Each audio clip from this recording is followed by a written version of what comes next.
Talán a sors lesz pecsétje, bíbor kerevetén éltünk zálogának, mit a lélek szövevénye szőtt így eszményi hálunkba. Mi egyként, de mégis így külön verte e két testet láncra, s bennünket az égi habok ítélő kánonjai kiprédikálának.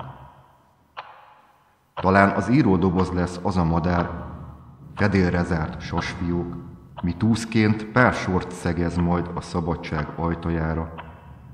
Külön-külön, de egyként az éteri sors aszcenziója, mit nem várt e sasfészekben a galamb Ikarussziájába. S míg vakkoldus a szerelem, a nagyság őt fentről lenézi, hogy kéregeti e szegény az élet minden sorsfordító óhaját, míg nem szabadul, s mindent, mi megszépíti e kopott labirintus, hőn áhít az emberbe zárt lélek egy örökké valóság utáni eszenciára.